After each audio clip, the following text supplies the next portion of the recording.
우리 오늘 지난주에 다 못 끝내서 사도행전 9장 1절로 22절 다시 보겠습니다. 사도행전 9장 1절로 22절입니다.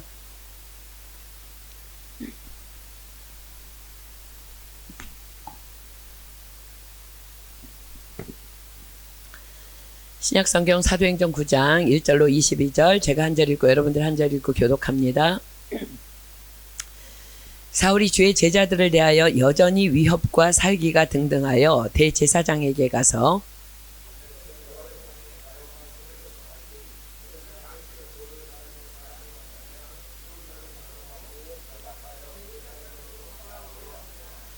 사울이 행하여 다메섹에 가까이 가더니 호련히 하늘로서 빛이 저를 둘러 비추는지라.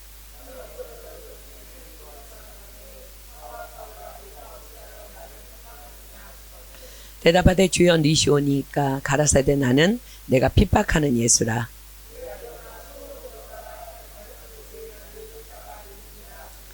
같이 가던 사람들은 소리만 듣고 아무도 보지 못하여 말을 못하고 섰더라.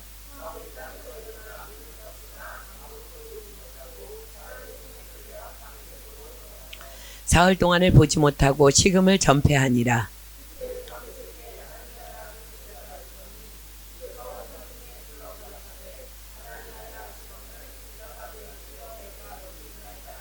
주께서 가라사대 일어나 집가라 하는 거리로 가서 유다 집에서 5 사람 사울이라 하는 자를 찾으라. 저가 기도하는 중이다.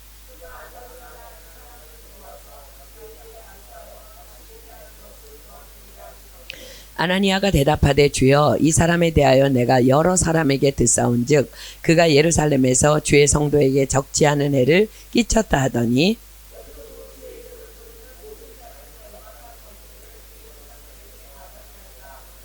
주께서 가라사대 가라 이 사람은 내 이름을 이방인과 임금들과 이스라엘 자손들 앞에 전하기 위하여 택한 나의 그릇이라.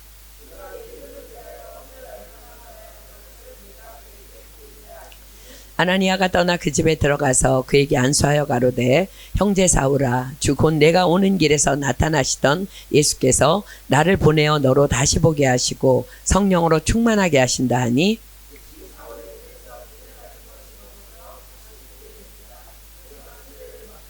음식을 먹으며 강건하여지니라. 사울이 다메섹에 있는 제자들과 함께 며칠 있을새 듣는 사람이 다 놀라 말하되 이 사람이 예루살렘에서 이 이름 부르는 사람을 잔해하던 자가 아니냐. 여기 온 것도 저희를 결박하여 대제사장들에게 끌어가고자 함이 아니냐 하더라. 사울은 힘을 더 얻어 예수를 그리스도라 증명하여 다메섹에 사는 유대인들을 굴복시키니라. 아멘. 우리 지난주에 16절까지 보았습니다. 복습하는 마음으로 제가 다시 이제 1절부터 16절까지 쭉 읽을 텐데 지난주 말씀 기억하고요. 또 이 사건의 배경을 생각하면서 쭉 한번 들어보시기를 바랍니다. 사울이 주의 제자들을 대하여 여전히 위협과 살기가 등등하여 대제사장에게 가서 다메섹 여러 회당에 갈 공문을 청하니 이는 만일 그도를 쫓는 사람을 만나면 물론 남녀하고 결박하여 예루살렘으로 잡아오려 함이라. 사울이 행하여 다메섹에 가까이 가더니 후련히 하늘로서 빛이 저를 둘러 비추는지라. 땅에 엎드러져 들음에 소리 있어 가라사대 사울아 사울아 내가 어찌하여 나를 핍박하느냐 하시거늘 대답하되 주여 니시오니까 가라사대 나는 내가 핍박하는 예수라. 내가 일어나 성으로 들어가라. 행할 것을 내게 이를 자가 있느니라 하시니 같이 가던 사람들은 소리만 듣고 아무도 보지 못하여 말을 못하고 섰더라. 사울이 땅에서 일어나 눈은 떴으나 아무것도 보지 못하고 사람의 손에 끌려 다메섹으로 들어가서 사흘 동안을 보지 못하고 식음을 전폐하니라.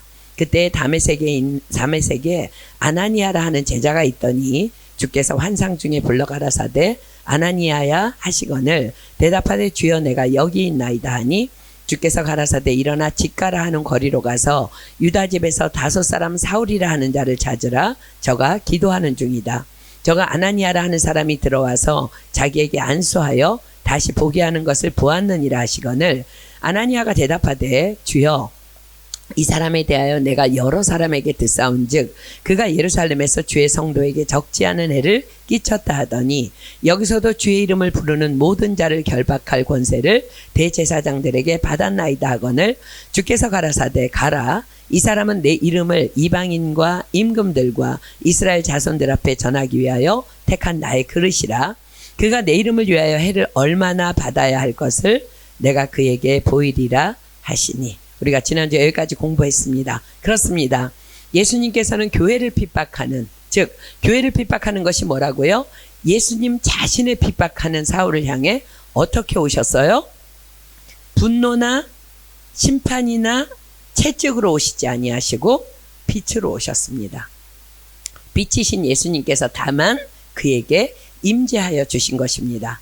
그렇습니다. 그리고 그때에 사울에게 회심이 일어납니다. 이것은 당사자 사울뿐만 아니라 핍박을 받고 있던 초대교회로서도 충격적인 일이 아닐 수 없었습니다. 왜요? 먼저 사울은 구약의 율법에 정통한 자였습니다. 그런 그가 호련히 하나님이신 예수님을 만납니다. 그리고 그분의 음성을 듣습니다. 사울아 사울아 내가 어찌하여 나를 핍박하느냐? 사울이 너무 놀라 질문합니다. 주여 뉘시오니까. 그러자 주님께서 뭐라고 말씀하셔요? 나는 내가 핍박하는 예수다. 그 순간 사울은 이루 말할 수 없는 극심한 두려움에 휩싸일 수밖에 없었습니다. 네? 당신이 나의 하나님이신 나의 주인이신 당신이 예수라고요? 왜 사울은 놀랄 수밖에 없었을까요? 율법에 정통한 사울은 알고 있었습니다. 내가 과연 지금껏 하나님이신 예수님을 핍박한 것이라면 일말의 변명의 여지도 없이 즉각적인 심판이 자신에게 임해야 마땅함을 그는 알고 있었습니다. 그렇습니다. 하나님께서는 모세를 통해 분명하게 말씀하셨습니다. 신명기 32장으로 갑니다. 신명기 32장 40절로 41절. 구약성경 신명기 32장 40절로 41절입니다. 하나님께서 말씀하십니다. 신명기 32장 40절로 41절. 내가 하늘을 향하여 내 손을 들고 말하노라. 나의 영원히 삶을 두고 맹세하노니 나의 번쩍이는 칼을 갈며 내 손에 심판을 잡고 나의 대적에게 보수하며 나를 미워하는 자에게 보응할 것이라. 사울은요 구약에 정통한 자였어요. 모든 걸 다 깨고 있는 율법학자였습니다. 그러니 이 말씀을 당연히 알고 있을 텐데 얼마나 두렵고 떨렸겠습니까? 그러나 빛으로 오신 주님은 다만 사울을 향해 이렇게 말씀하십니다. 본문 6절이죠. 일어나 성으로 들어가라. 행할 것을 내게 이를 자가 있느니라. 훗날 사울은 이 사건을 회심하며 이렇게 고백합니다. 디모데전서 1장 13절로 16절입니다. 디모데전서 1장 13절로 16절. 디모데전서 1장 13절로 16절입니다. 내가 전에는 회방자요 핍박자요 포행자이었으나 도리어 긍휼을 입은 것은 내가 믿지 아니할 때에 알지 못하고 행하였음이라.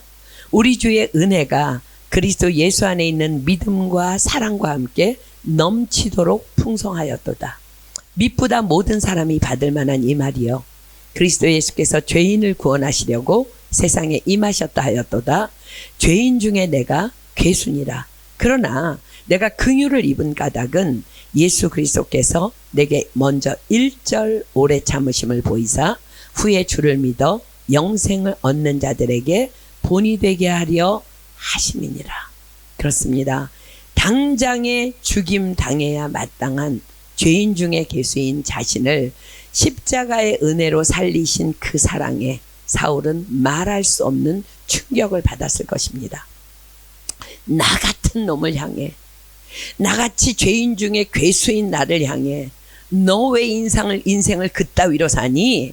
넌 당장에 심판받아 마땅한 놈이야. 뭐 이런 단 한마디의 꾸짖음이나 질책하심도 없이 그저 일어나 성으로 들어가라 하십니다. 그러면 너에게 행할 것을 이를 자가 있다 하십니다. 자, 다음으로는 또 누가 충격을 받았다고요? 그렇습니다. 바로 핍박을 받고 있던, 핍박 중에 있던 그리스도인들, 즉 교회였습니다. 그 중에서도 가장 충격을 받은 사람은 바로 아나니아였겠지요. 그는 그날도 핍박당하고 있는 교회를 위해 전심으로 기도하고 있었습니다. 그런데 주께서 환상 중에 오셔서 아나니아야 라고 부르시더니 말씀하십니다. 뭐라고 말씀하셔요? 일어나 집가라 하는 거리로 가서 유다 집에서 5사람 사울이라 하는 자를 찾으라. 저가 기도하는 중이다.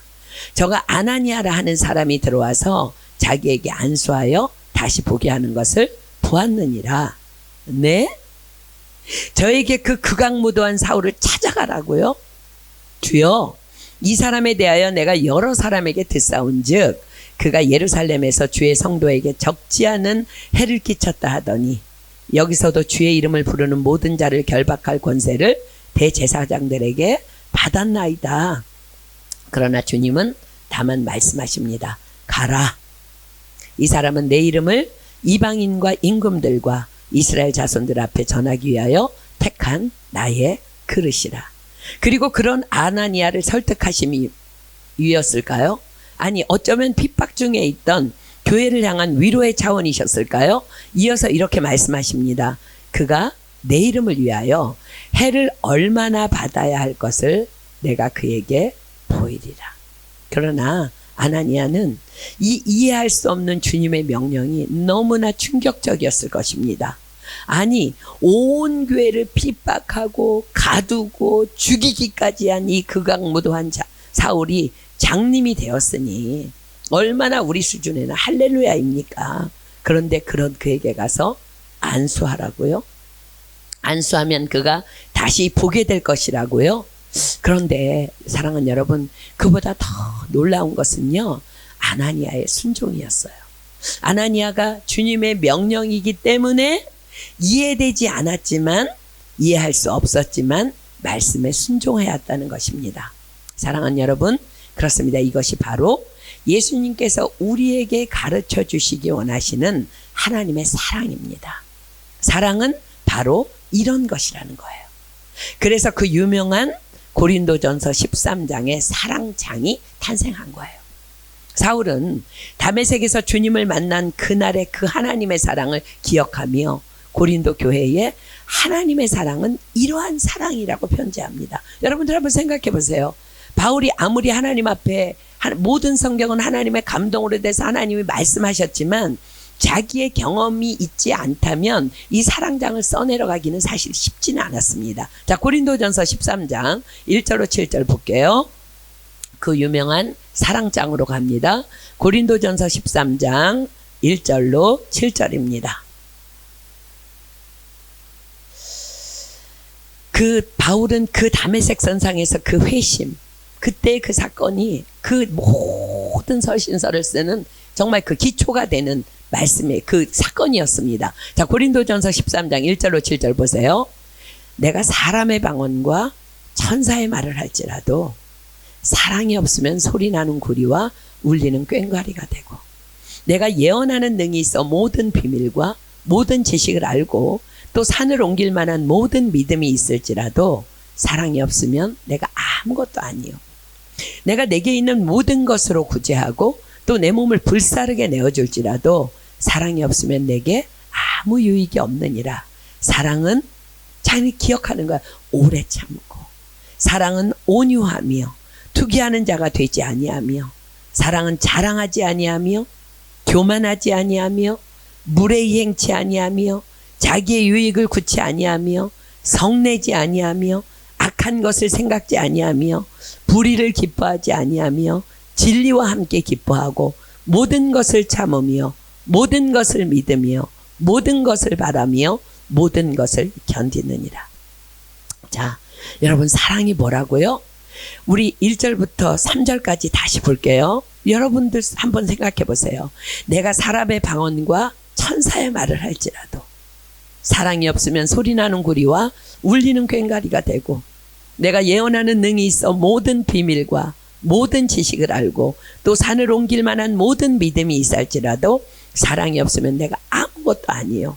내가 내게 있는 모든 것으로 구제하고 또 내 몸을 불사르게 내어줄지라도 사랑이 없으면 내게 아무 유익이 없느니라. 여기까지가 그날 사울의 회심의 모든 거였어요. 회심. 여러분, 회심이 뭐예요? 과거의 나를 완전히 청산하고 주님께로 온전히 돌아서는 것, 그것을 회심이라고 합니다. 사랑하는 여러분, 우리는 거듭남과 회심을 동의어로 착각해서는 안 됩니다. 그러나 거듭남과 회심은요, 결코 같은 말이 아니라는 거예요. 거듭남은 하나님의 전적인 은혜입니다. 왜요? 성령으로 아니하고는 아무도 예수님을 주라 할 수 없다 하셨습니다. 그렇기 때문에 거듭남은 하나님의 전적인 은혜입니다. 사울에게도 저와 여러분에게도 주님은 일방적으로 오셨어요. 여러분들이 막 주님 나는 구원받기로 원해 하고 달려가서 막 주님을 찾은 것이 아니라 사울에게도 우리에게도 주님은 일방적으로 오신 것입니다. 그러므로 우리가 예수님이 믿어지는 것 성령님의 전적인 은혜인 것입니다. 그러나 우리가 예수님을 믿었다고 여러분 자신 한번 생각해 보세요. 우리의 인격이 하루아침에 성자가 되지 않음을 우리는 누구나 다 알고 있습니다. 그러므로 회심은 전적인 나의 결정이라는 거예요. 난 이제 과거의 나를 완전히 청산하고 주님께로 온전히 돌아서리라. 이것이 바로 회심입니다. 그런데 사울에게는 그날 거듭남과 회심이 동시에 일어납니다. 그러므로 회심은 하나님께 사랑받은 자들의 하나님을 향한 사랑이라고도 할 수 있습니다. 자 보십시오. 사울이 고백하는 거 다시 볼까요? 고린도전서 13장 1절로 3절 다시 보십시오. 자기 얘기하는 거예요. 사울이 내가 사람의 방언과 천사의 말을 할지라도 사랑이 없으면 소리나는 구리와 울리는 꽹과리가 되고 내가 예언하는 능이 있어 모든 비밀과 모든 지식을 알고 또 산을 옮길 만한 모든 믿음이 있을지라도 사랑이 없으면 내가 아무것도 아니요. 내가 내게 있는 모든 것으로 구제하고 또 내 몸을 불사르게 내어줄지라도 사랑이 없으면 내게 아무 유익이 없느니라. 이것은 사울의 전적인 간증입니다. 예수님을 만나기 전 사울에게 하나님의 사랑은 없었어요. 그 십자가의 사랑은 없었어요. 그러나 그는 이런 사람이었습니다. 사울이 뭐라 그래요? 내가 사람의 방언과 천사의 말을 할지라도. 사람의 방언이에요. 이게 하나님이 주신 방언이 아니라, 그러니까 즉 지금 말하는 것은 외국어입니다. 그는 헬라어에 능통했고 언변이 좋은 자였습니다. 또 뭐라 그래요? 내가 예언하는 능이 있어 모든 비밀과 모든 지식을 알고 또 산을 옮길 만한 모든 믿음이 있을지라도. 그렇습니다. 그는 구약과 율법에 정통한 자였기에 하나님의 지식, 하나님에 대한 지식 또한 뛰어난 자였습니다. 그래서 스스로가 큰 믿음의 사람이라 여기며 살아왔던 자였습니다. 또 자신을 뭐라 그래요? 내가 내게 있는 모든 것으로 구제하고 또 내 몸을 불사르게 내어줄지라도. 그렇습니다. 그는 율법이 말씀하시는 대로 지키며 살았기에 많이 구제했고 또 몸을 불사르게 내어주면서까지 하나님께 열심인 자였던 것입니다. 그러나 성령으로 거듭나 예수님을 만난 그는 이제 간증합니다. 내가 그러했다 할지라도 그러나 나에게 사랑이 없다면 그 모든 것들이 다 소리나는 구리와 울리는 꽹과리일 뿐 아무것도 아니요. 내게 아무 유익이 없느니라. 그러면서 사울은 그 사랑이 무엇인지를 자신의 경험을 통해서 고린도 교회에 서신서를 쓰면서 쭉 열거합니다. 자, 고린도전서 13장 4절부터 계속 볼게요. 자, 보십시오. 사울이 만난 하나님을 지금 전하고 있는 거예요. 사랑은 오래 참고. 그렇습니다. 그는 하나님의 자신을 향한 오래 참으심에 일방적인 사랑을 결코 잊지 않고 기억합니다. 사랑은 온유하며. 그렇습니다. 하나님의 뜻을 이루어드리기 위해 하나님의 말씀대로 그렇게 온유함으로 순종하신 예수님의 그 십자가를 지신 사랑을 그는 잊지 않고 기억합니다. 투기하는 자가 되지 아니하며 당신을 그토록 비방하며 모욕하는 사울 자신을 향해 어떤 무력으로도 당신의 우월함을 결코 드러내지 않으셨던 그 예수님의 사랑을 기억합니다. 사랑은 자랑하지 아니하며, 그리고 그분의 사랑은 그분의 능력을 자랑하지 않으시는 사랑이었습니다. 교만하지 아니하며, 그분은 홀로 교만하실 수 있는 가장 높으신 하나님이심에도 가장 낮고 천한 곳에 거하시며 나 사울의 핍박을 사랑으로 참아주신 오직 사랑 그 자체였습니다. 무례히 행치 아니하며, 그분의 사랑은 죄인 중에 괴수인 나 사울에게조차도 함부로 대하지 않으시는 사랑이셨습니다. 자기의 유익을 구치 아니하며, 그분은 나 사울로 인해 당신의 이름이 그토록 모욕을 당하셨지만 나를 살리기 위해 당신을 의도적으로 드러내지 않으신 사랑이셨습니다. 성내지 아니하며, 그분은 결코 나 같은 놈에게도 성내지 않으시고 다만 빛으로 오신 사랑이셨습니다. 악한 것을 생각지 아니하며, 그분은 나 사울이 악하나 나의 악이 아닌 나의 미래를 생각해 주신 사랑이셨습니다. 불의를 기뻐하지 아니하며, 그러나 그분은 나의 불의를 기뻐하지 않으셨기에 나 사울에게 오셔서 나를 회심시키시는 사랑이셨습니다. 진리와 함께 기뻐하고, 그렇습니다. 하나님의 사랑은 모든 사람이 구원을 받으며 진리를 아는 것을 기뻐하시는 사랑이기에 아나니아를 보내시어 나를 고쳐주신 진리의 사랑이셨습니다. 그리고 아나니아에게 그 모든 사랑을 부어주셔서 아나니아로 하여금 나의 모든 것을 참으며 모든 것을 믿으며 모든 것을 바라며 모든 것을 견디느니라의 사랑으로 내게 오게 하신 사랑이셨습니다. 이 사랑장은 사울의 고백이에요. 자, 사랑하는 여러분, 오늘 사울이 말하는 이 하나님의 사랑이 십자가로 구원받은 여러분 안에도, 십자가의 은혜로 구원받은 여러분 안에도 과연 있습니까? 사울은 이 모든 하나님의 사랑을 품은 사람으로 난 변화되리라 그날 전적으로 회심합니다. 자, 다시 말씀드립니다. 우리 영혼의 거듭남은 전적인 하나님의 은혜의 선물입니다. 그러나 회심은 전적인 나의 결단입니다. 우리는 이 사도 바울의 사랑장에서 또한 가장 중요한 키를 발견해야 합니다. 그것은 바로 사랑은 불의를 기뻐하지 아니하며 라는 사랑입니다. 이것 때문에 주님께서 사울을 건지신 거예요. 불의를 기뻐하지 않으셨기 때문에. 몇 년 전에 제가 늘 보내는 말씀 묵상에 한국에서 질문을 해온 한 분이 있었습니다. 그날 묵상 말씀은 제가 지금 이 말씀으로 기억하는데, 주의하라 깨어 있으라 그때가 언제인지 알지 못함이니라. 자, 그러므로 우리는 늘 깨어 거룩해야 한다고, 그렇지 않으면 그날에 천국에 들어갈 수 없을 것이라고, 그게 제가 이제 그날 묵상한 말씀이었어요. 이 말씀에 대한 그분의 질문은 바로 이것이었습니다. 예수님을 믿는다면 한 번 구원은 영원한 것 아닙니까? 이것은 마치 행함으로 구원받는다는 말씀으로 제겐 해석되어지는데요. 자, 여러분이 이런 질문을 받는다면 여러분들의 대답은 과연 무엇입니까? 수년 전에 프랑스 방송 매체에서 이런 아프리카의 한 목사에 대한 보도가 있었습니다. 한두 명도 아니고 너무나 많은 여성도와의 불륜이 이어지고 있어서 그 교회의 한 성도가 방송국의 그 목사를 고발한 것입니다. 방송국 기자가 찾아가 만나서 인터뷰하는 장면이 텔레비전을 통해서 고스란히 중계되고 있었습니다. 어떻게 하나님의 말씀을 가르치는 목사가 여성도들과 이런 끊임없는 불륜을 저지를 수 있느냐고, 당신은 하나님이 두렵지도 않냐고 기자가 질문하자 그 목사가 너무 뻔뻔하고 당당하게 말하는 거예요. 우리 하나님은 사랑의 하나님이시기에 우리가 아무리 많은 죄를 지어도 그때그때 회개하기만 하면, 말씀에도 써 있다고, 회개하기만 하면 예수님의 이름으로 다 용서해 주시는 좋으신 하나님이시라고. 사랑하는 여러분, 어떻게 생각하십니까?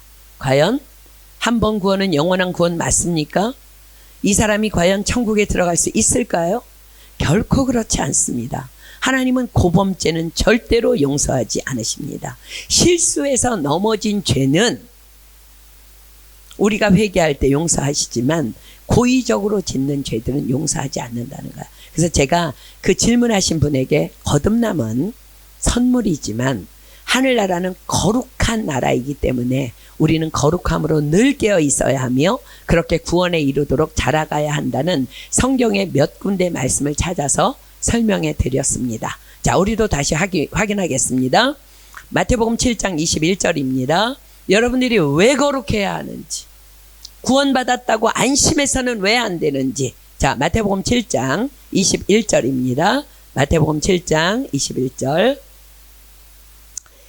나더러 주여 주여 하는 자마다 천국에 다 들어갈 것이 아니요 다만 하늘에 계신 내 아버지의 뜻대로 행하는 자라야 들어가리라. 하나님의 뜻이 무엇일까요? 데살로니가전서 4장 3절로 갑니다. 데살로니가전서 4장 3절. 데살로니가전서 4장 3절입니다. 하나님의 뜻은 이것이니 너희의 거룩함이라 곧 음란을 버리고. 자, 베드로전서 1장 13절로 16절입니다. 베드로전서 1장 13절로 16절. 베드로전서 1장 13절로 16절. 베드로전서 1장 13절로 16절. 그러므로 너희 마음의 허리를 동이고 근신하여 예수 그리스도에 나타나실 때에 너희에게 가져올 은혜를 온전히 바랄지어다. 너희가 순종하는 자식처럼 이전 알지 못할 때에 쫓던 너희 사욕을 본삼지 말고 오직 너희를 부르신 거룩한 자처럼 너희도 모든 행실에 거룩한 자가 되라. 기록하였으되 내가 거룩하니 너희도 거룩할지어다 하셨느니라. 다음 장입니다. 베드로전서 2장 1절로 2절입니다. 베드로전서 2장 1절로 2절.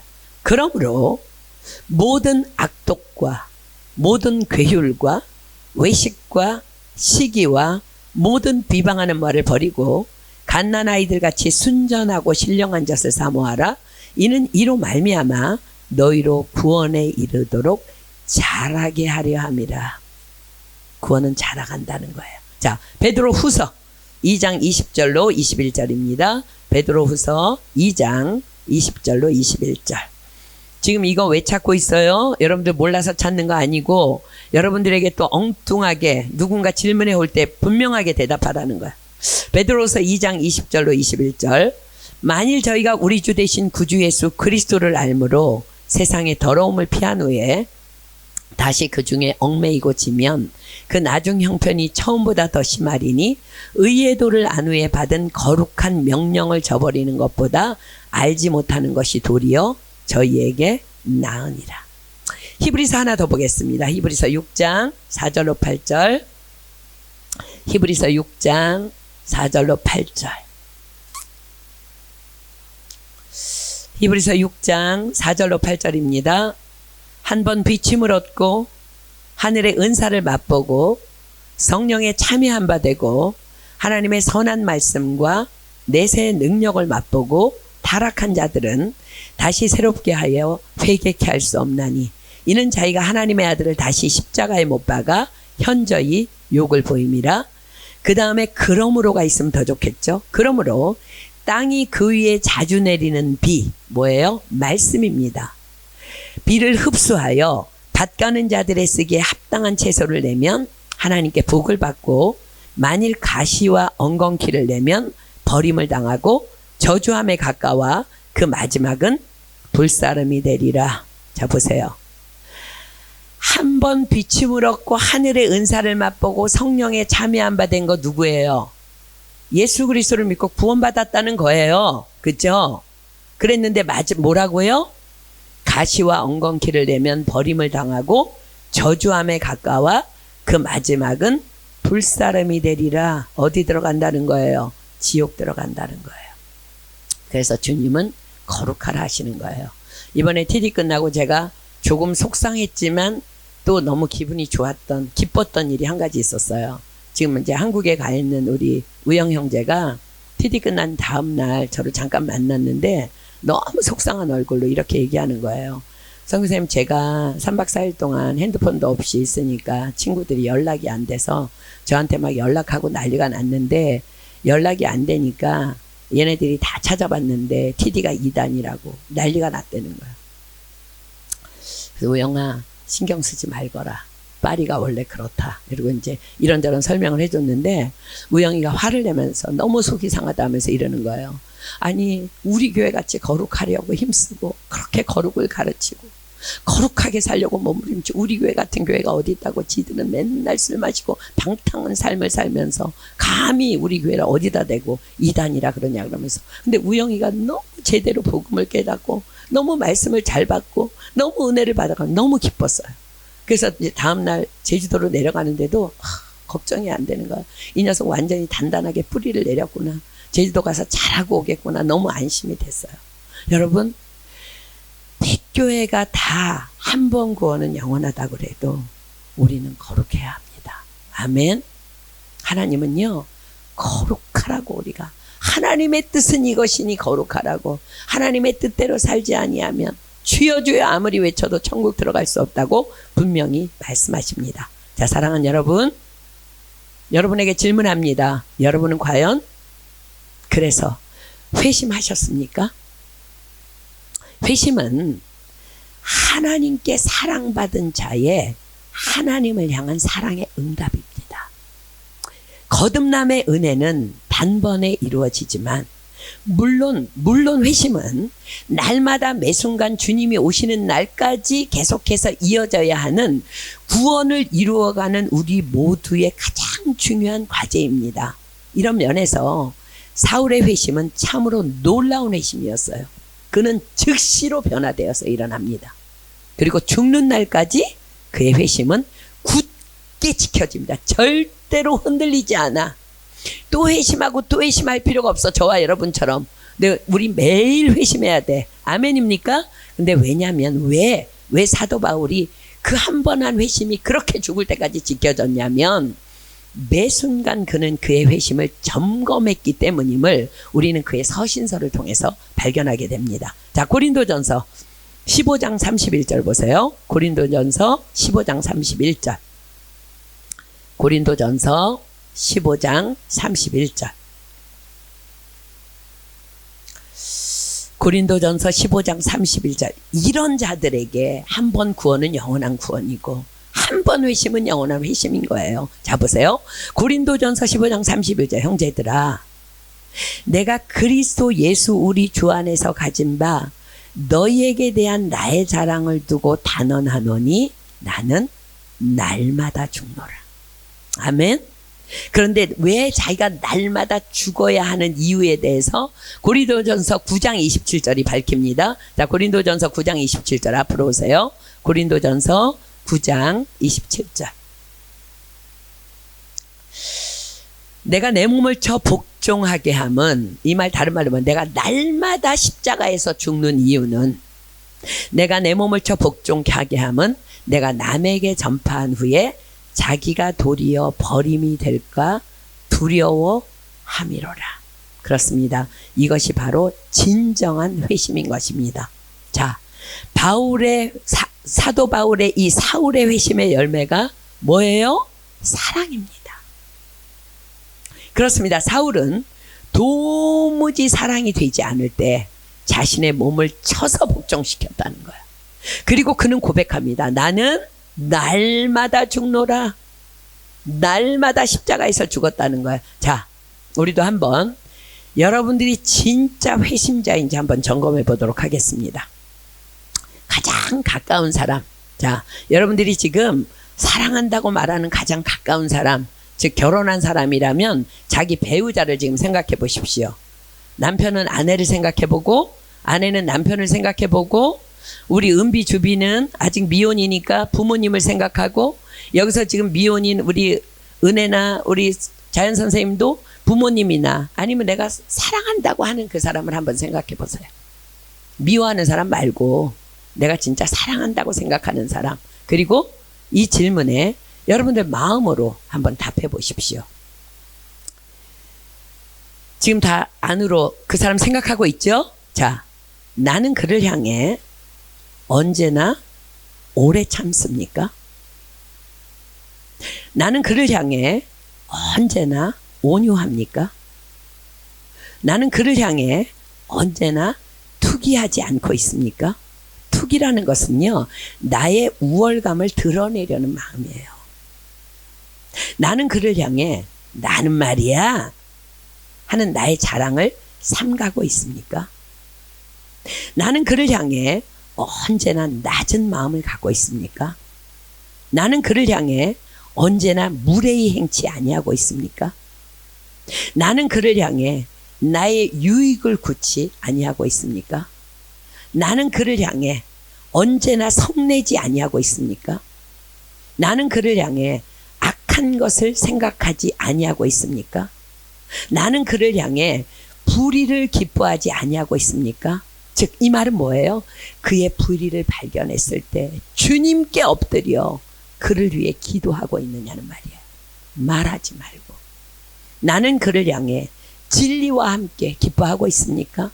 나는 그를 향해 모든 것을 참으며 모든 것을 믿으며 모든 것을 바라며 모든 것을 견디고 있습니까? 어떻습니까? 여러분 진짜 회심했습니까? 그렇지 않다면 여러분 오늘 회심해야 합니다. 마틴 루터는요, 이런 말을 했어요. 회심에는 3단계가 있대요. 첫째는 머리의 회심. 여러분들 머리로 이 말씀 다 알죠? 둘째는 마음의 회심. 마음으로 내려와야 돼요. 머리에 있는 지식이 마음으로 내려와야 돼. 근데 여러분들 말씀 들을 때는 마음이 뜨겁잖아. 그쵸? 네, 셋째 회심은 지갑의 회심입니다. 그러니까 실천 단계라는 거예요. 여러분들 어디까지 회심했습니까? 오늘 여러분들의 머리에 있는 지식적인 회심이 여러분들의 가슴으로 내려와서 지갑의 회심, 즉 실천하는 회심의 단계까지 이르기를 오늘 그 자리가 되기를 예수님의 이름으로 축복합니다. 아멘. 왜 근데 마틴 루터가 지갑이라 그랬을까? 내 마음이 있는 곳에 물질이 있다는 거예요. 어저께 제가 이 말씀 막 준비하다가 너무 졸려서 잠깐 쉬려고 그러는데 김태형 집사님이 너무 좋은 말씀이에요. 그래서 우리 미국 은혜교회 주일 예배 말씀을 보내줬는데 거기서 이제 그 목사님이 그 간증을 하시는 거예요. 비슈케에 있는 목사님이 자기가 이 머리에 튜머가 생겨가지고 수술하기 전날 아내를 생각했는데 아내와 한 번도 외식을 제대로 못한 게 생각이 나서 많이 슬펐대요. 근데 이제 교회 식구들이 이렇게 선교제에서 나오면 목사님 이렇게 가족들과 식사하십시오 이래도 그게 교회에 너무나 필요한 재정이라서 그걸 사용하고 아내랑 외식하지 못하고 이런 것들이 너무 후회가 됐다는 그런 말씀을 하더라고요. 자, 여러분들 남편들이요, 지갑이 회심하고 있습니까? 자, 다시 본문으로 돌아가서 사울의 회심의 현장으로 한번 우리 가볼까요? 자, 본문 8절 9절 한번 다시 보겠습니다. 사울이 땅에서 일어나 눈은 떴으나 아무것도 보지 못하고 사람의 손에 끌려 다메섹으로 들어가서 사흘 동안을 보지 못하고 식음을 전폐하니라. 그렇습니다. 그는 보지 못하는 눈으로 3일을 금식하며 기도에 들어간 거예요. 그는 자신에게 임하신 성령님의 도우심으로, 즉 모든 것을 가르쳐 주시고 모든 것을 생각나게 하시는 성령님의 도우심으로 낱낱이 자신의 죄를 회개하며 자복하며 주님께 엎드리고 또 엎드렸던 것입니다.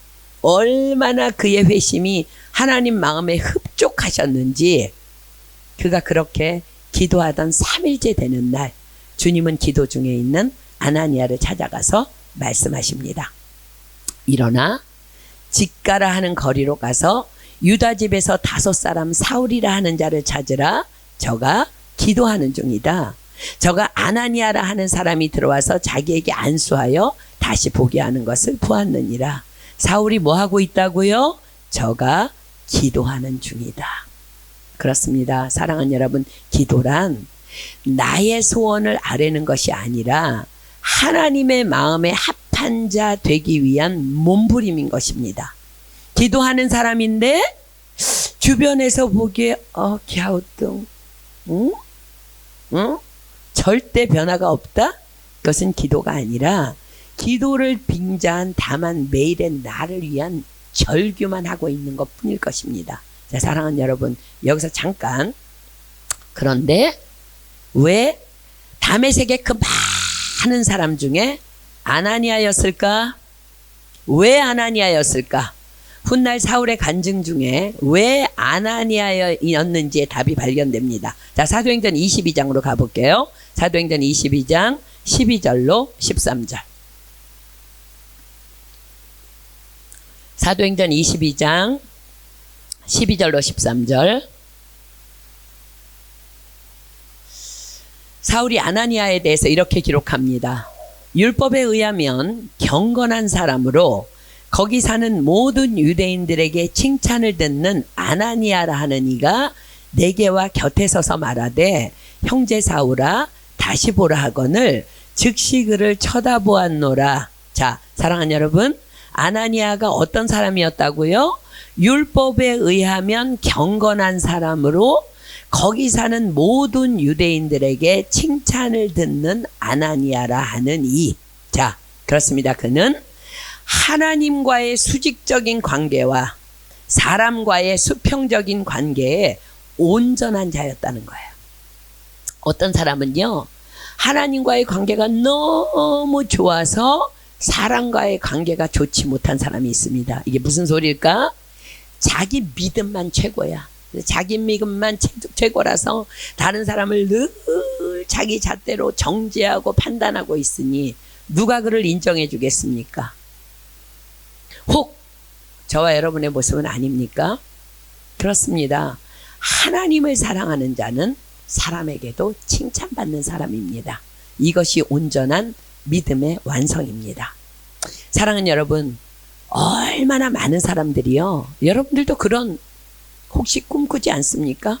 얼마나 많은 사람들이 기도 중에 혹은 꿈에서라도 환상 중에 하나님을 보거나 하나님의 음성을 듣기를 얼마나 원하는지 모릅니다.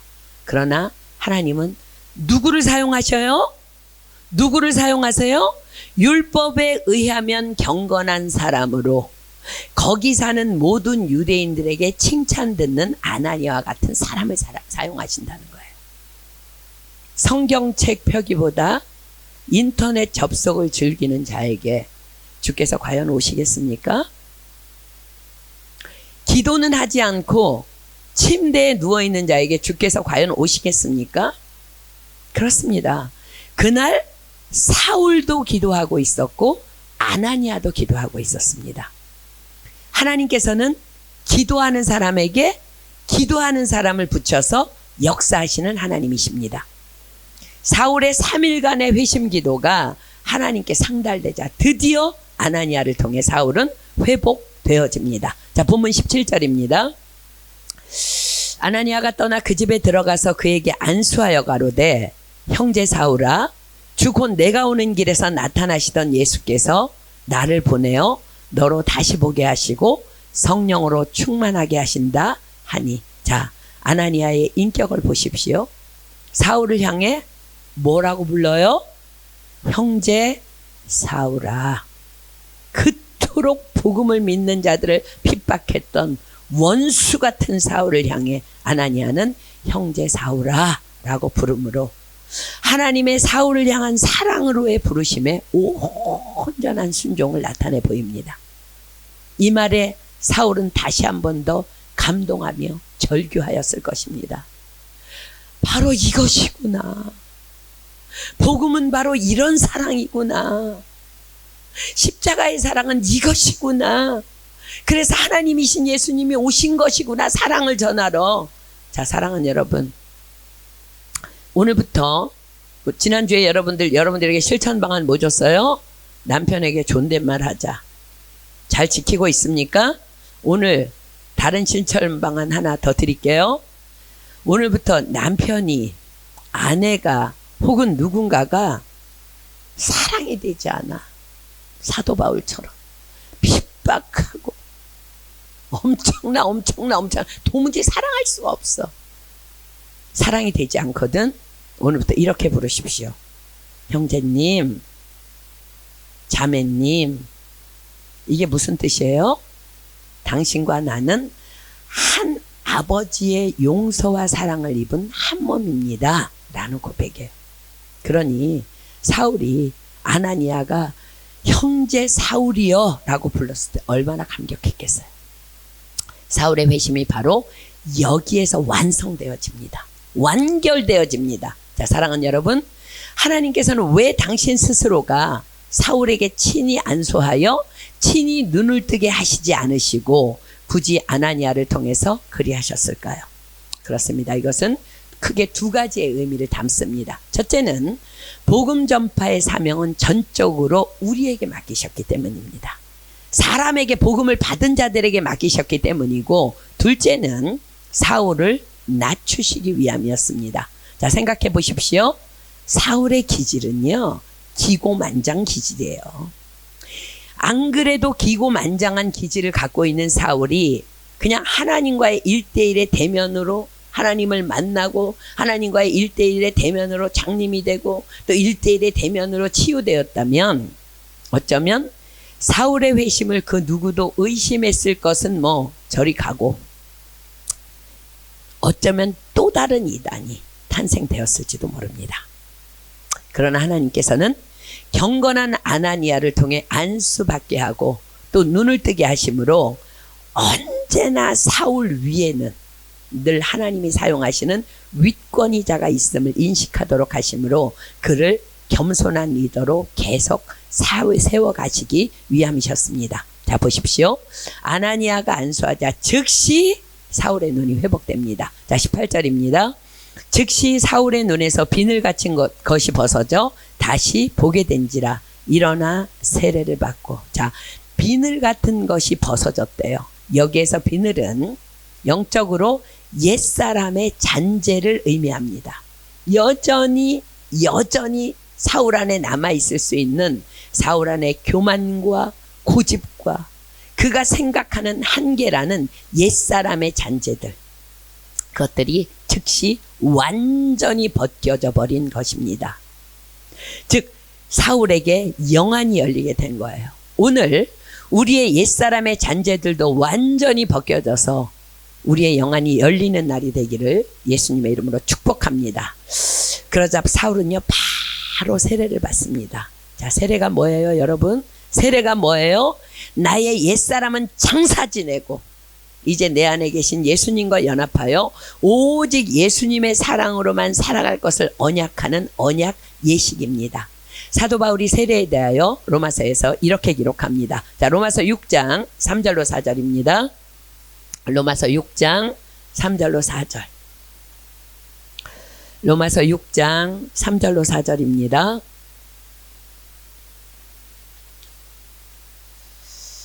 여러분들 다 여기 대부분 세례받은 사람들인데 과연 나는 세례를 통해서 이러한 자가 되었는지 점검해 보십시오. 로마서 6장 3절로 4절입니다. 무릇 그리스도 예수와 합하여 세례를 받은 우리는 그의 죽으심과 합하여 세례받은 줄을 알지 못하느뇨.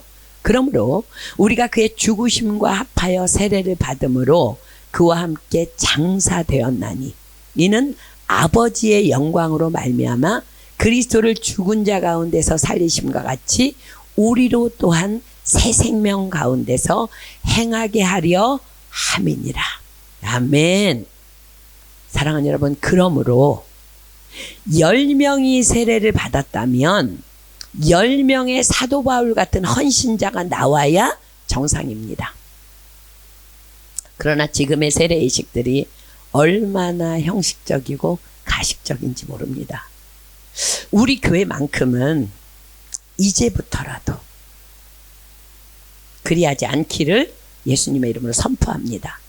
단 한 명이 주님께 돌아온다면 단 한 명을 위한 세례식을 우리 교회는 성대히 치를 것입니다. 그러므로 세례받기를 원하시는 분은 신청하십시오. 이 세례를 통해 사도 바울 같은 영적 거장들이 우리 교회 안에서도 일어나게 될 줄 믿습니다. 자, 19절부터 봅니다. 음식을 먹음에 강건하여지니라. 음식을 먼저 먹었어요. 세례를 먼저 받았어요. 세례를 먼저 받습니다. 그리고 이제 새 사람으로 일어나서 새 생명 얻은 자로서 복음을 전하야 하니까 음식을 먹습니다. 음식을 먹음에 강건하여지니라. 사울이 다메섹에 있는 제자들과 함께 며칠 있을새 즉시로 각 회당에서 예수의 하나님의 아들이심을 전파하니 듣는 사람이 다 놀라 말하되 이 사람이 예루살렘에서 이 이름을 부르는 사람을 잔해하던 자가 아니냐. 여기 온 것도 저희를 결박하여 대제사장들에게 끌어가고자 함이 아니냐 하더라. 사울은 힘을 더 얻어 예수를 그리스도라 증명하여 다메섹에 사는 유대인들을 굴복시키니라. 사랑하는 여러분, 그렇습니다. 이것이 바로 회심입니다. 사랑하는 여러분, 혹 여러분들이 지금껏 누군가의 회심을 위해 기도하고 있었습니까? 내가 먼저 회심해야 합니다. 내가 먼저 사랑해야 합니다. 그것이 사울의 회심의 영적 원리입니다. 자, 역대하 7장 14절 한번 펴보십시오. 역대하 7장 14절. 내가 회심하지 아니하고 누구를 회심시킨다는 거예요. 자, 역대하 7장 14절입니다. 우리가 계속해서 다니엘 기도를 하면서 이 말씀으로 기도하는데 여기에 회심의 영적 원리가 들어있어요. 역대하 7장 14절입니다. 내 이름으로 일컫는 내 백성이 그 악한 길에서 떠나 스스로 겸비하고 기도하여 내 얼굴을 구하면 내가 하늘에서 듣고 그 죄를 사하고 그 땅을 고칠지라. 아멘. 여러분들, 내가 먼저 회심해야 되는 거예요. 누군가의 회심을 원한다면 여러분 먼저 회심하십시오. 주님이 뭐라고 말씀하세요? 내 이름으로 일컫는 내 백성이 그 악한 길에서 떠나 스스로 겸비하고 그 다음에 기도하라는 거예요. 내 얼굴을 구하면 내가 하늘에서 듣고 그 죄를 사하고 그 땅을 고칠지라.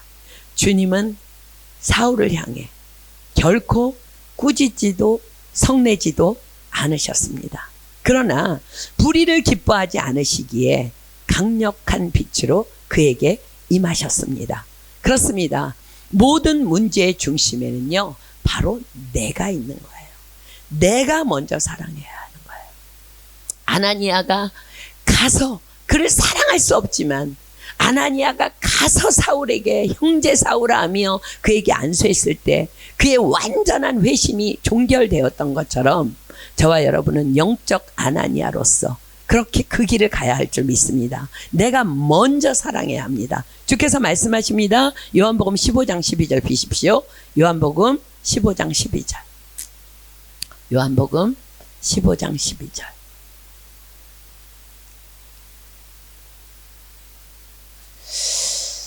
주님이 우리를 먼저 사랑하셨어요.